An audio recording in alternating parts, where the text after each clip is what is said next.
taking a vehicle and driving straight up in that stuff is magical. There's a lot you can do out there in the sand.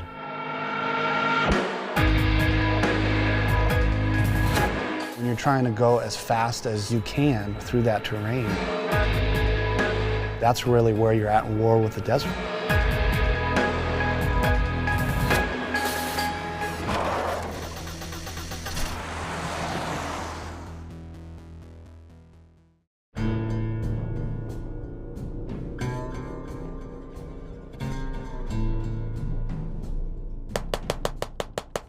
We're out here in the middle of the Nevada desert. We're about to hang out BJ Baldwin, who's going to take us in his trophy truck through its natural environment, this massive desert right behind me. BJ has won 2 Baja 1000 races, which you can think of as the Olympic marathon of off-road racing. The Mojave is 2,500 square miles of dirt and rock, and it's no place for a human being. And yet there are people like BJ who have dedicated their lives to building machines that can tear through this unforgiving environment. We've come to the home of off-road racing to see how these brutal conditions have spurred the development of some of the toughest vehicles on the planet. And so BJ, where are we right now? Right now we're at one of my test platforms in northern Las Vegas. It's a 5-mile loop. I'm going to let you drive it. It's not hard to drive, just hard to go fast in it. They're very, very unstable vehicles, and you'll see it's pretty amazing how fast it'll go in the bumps. There's just a few things that you need to know. The steering is very, very sensitive. It's very quick. The key here, because they're so unstable, if something's in front of you, don't swerve. Okay. It's because if you swerve in this, it'll flip over so fast. We'll be upside down and on fire before you know it. With its 850 horsepower engine, this trophy truck is capable of reaching speeds close to 130 miles an hour while bouncing across boulders and ditches. So go ahead and push the button and give it a little bit of gas.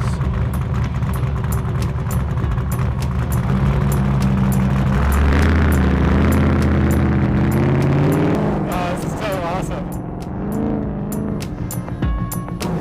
Hold on. There's a big ditch right here. Slow way down.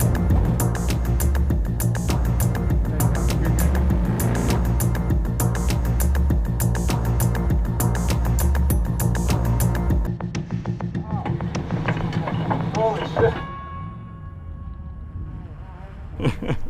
My hand is like shaking like crazy right now too. This is like, it's the loudest and just most intense machine I've ever been on.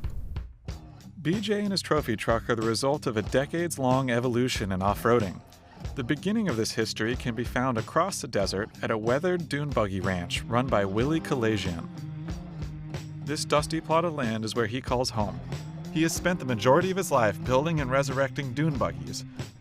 To understand the rugged origins of off-roading, we travel to Willie's ranch for lessons in dune buggies and man's relationship with the desert. They took a Volkswagen chassis, took the body off of it, shortened it 14 3/4 inches, and put a fiberglass body on it, and it went from there. When was that? That was back in the 70s. What was it like back then? Chaotic.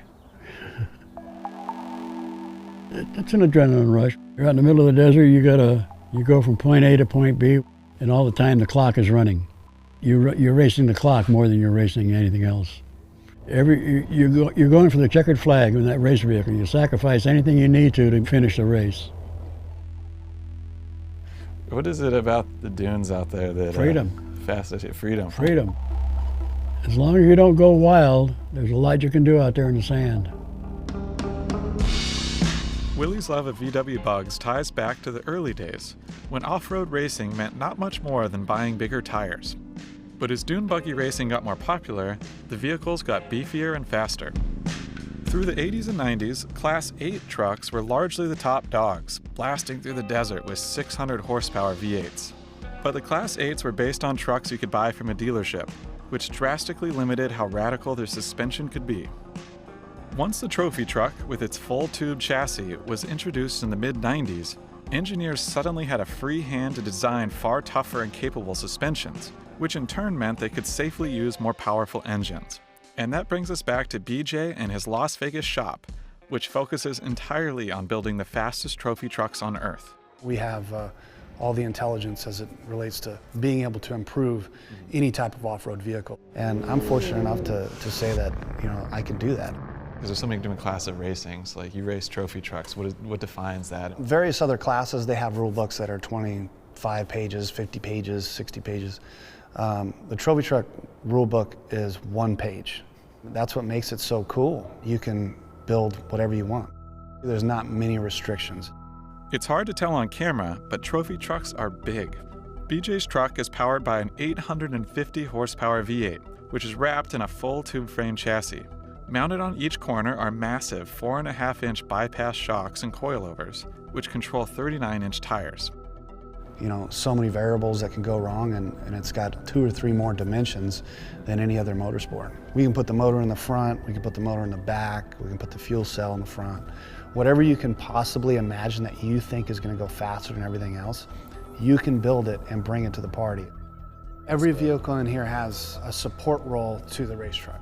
A pre-runner is used before the race to run around the race course. So all the information and intelligence we learn in this vehicle is downloaded into the race truck. So we have all the information, all the corners, the rocks, the jumps.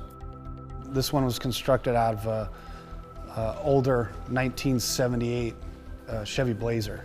The tire probably sits right here, and it'll almost rub the hood at full compression. The wheel is basically moving all the way up and down, all the way through here. Yeah, you can see. I don't know how tight these arms are, but you can kind of see, to get the truck to handle good in the desert, it has to have a lot of wheel travel, a lot of big A-arms, suspension components, because of the roughness of the terrain that we have to go over and at the speed that we have to go over it. One thing that's immediately noticeable here is how far the engine's been set back. Yeah, it significantly increases the handling of the vehicle and the nimbleness of the vehicle. But the way this vehicle is configured is when it hits something, it flies like this. It's triangulated to accommodate for going over big bumps at 100 miles an hour. Most trucks have a lot of their components in the rear. So when you hit something, it carries that mass over and goes over top.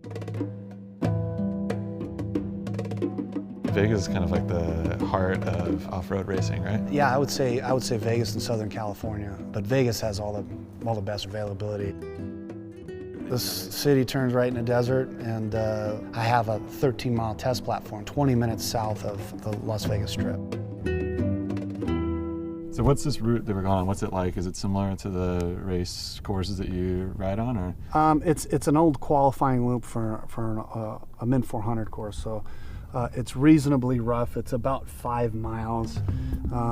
There's some jumps in it. There's a lot of actual dangers in it where there's big ditches and stuff like that. And it's really rough. The chassis are evolving. The trucks are evolving. They're constantly evolving. My biggest battle is aerodynamics and traction. It's not how big the bumps are.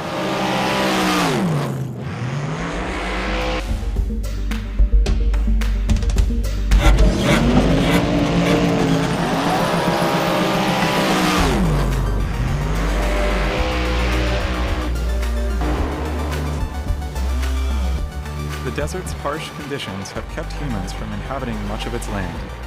Yet there are people who have taken that challenge and created some remarkable pieces of engineering.